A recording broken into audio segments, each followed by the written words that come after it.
El libro del profeta Jeremías.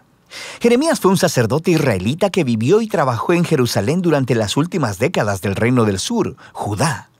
Él fue llamado como profeta para advertir a Israel de las severas consecuencias de romper su pacto con Dios a través de su idolatría e injusticia. Él incluso predijo que el imperio de Babilonia vendría como el siervo de Dios para traer este juicio sobre Israel, destruyendo a Jerusalén, llevando al pueblo al exilio. Y tristemente sus palabras se hicieron realidad. Jeremías vivió el asedio y la destrucción de Jerusalén y fue testigo personal del exilio. Ahora, este libro surgió de una manera muy interesante. El capítulo 36 nos dice que después de que Jeremías tenía 20 años predicando en Jerusalén, Dios lo llamó a reunir todos sus sermones, poemas y ensayos y a escribirlos.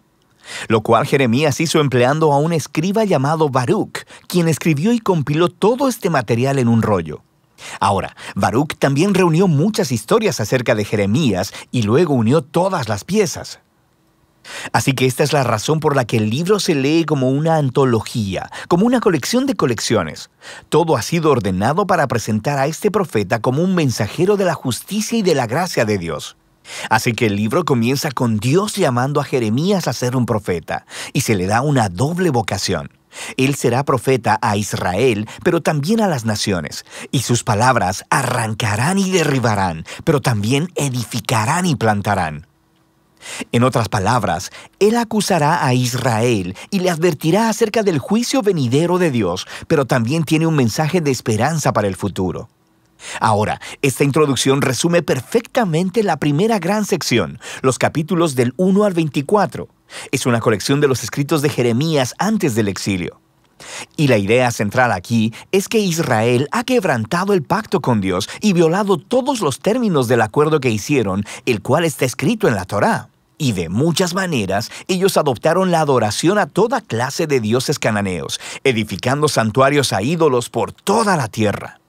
Y Jeremías desarrolló la metáfora de la idolatría como adulterio y utiliza el lenguaje de la prostitución, promiscuidad e infidelidad para describir cómo Israel le ha dado su lealtad a otros dioses. Jeremías también acusa repetidamente a los líderes de Israel, los sacerdotes, los reyes, los otros profetas, todos se han corrompido. Han abandonado la Torá y el pacto, lo cual ha producido un resultado trágico: rampante injusticia social.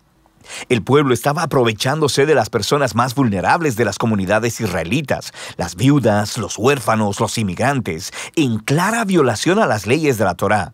Y esto parecía no importarles a los líderes de Israel. Un lugar clásico en el que todas estas ideas se reúnen es el capítulo 7. Se le llama el Sermón del Templo de Jeremías. Los israelitas llegan al templo a adorar a su Dios como si todo estuviera bien.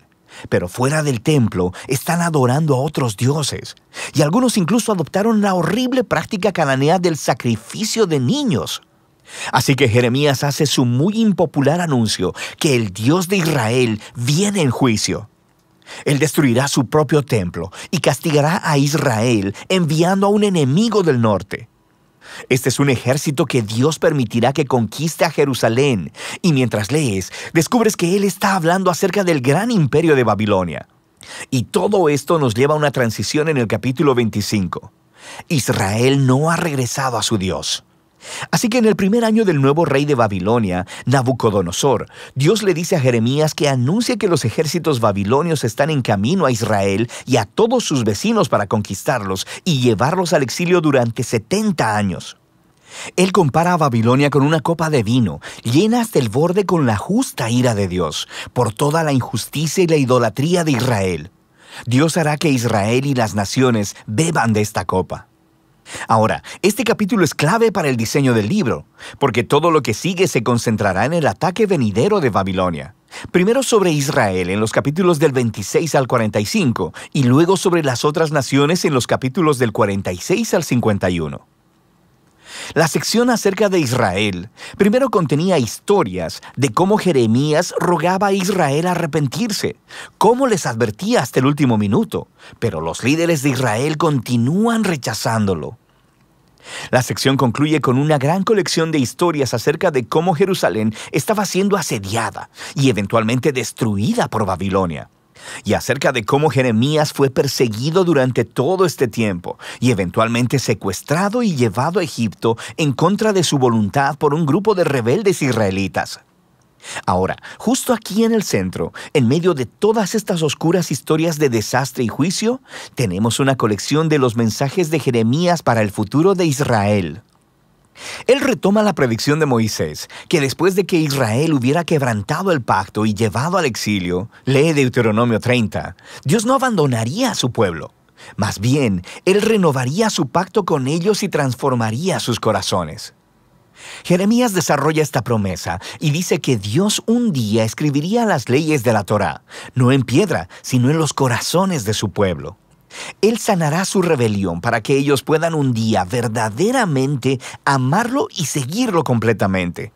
Así que un día Israel regresará de vuelta a la tierra y el Mesías del linaje de David vendrá.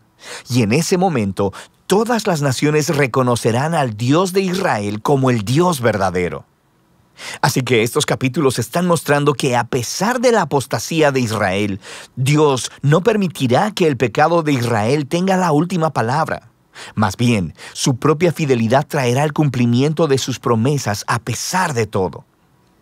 Después de esto encontramos una gran colección de poemas acerca de cómo Dios usará a Babilonia para juzgar a las naciones alrededor de Israel. Egipto, Filistea, Moab, Edom, Amón, Damasco, Hazor. Pero luego, sorprendentemente, los poemas más largos se reservan para el final y son acerca del juicio venidero de Dios sobre Babilonia misma. Así que aunque Dios utilizó a esta nación para ejecutar su justicia, Dios no aprueba su violencia e idolatría. Así que Babilonia también estará bajo el estándar de la justicia de Dios. De manera que Jeremías denuncia también el orgullo y la injusticia de esta nación. Ahora, en estos poemas Babilonia es enorme y nos recuerda la imagen de Babilonia atrás en el capítulo 11 de Génesis. Babilonia se ha convertido en la nación rebelde arquetípica. En su glorificación de la prosperidad y la guerra, Dios entregará a esta nación a su propia destrucción.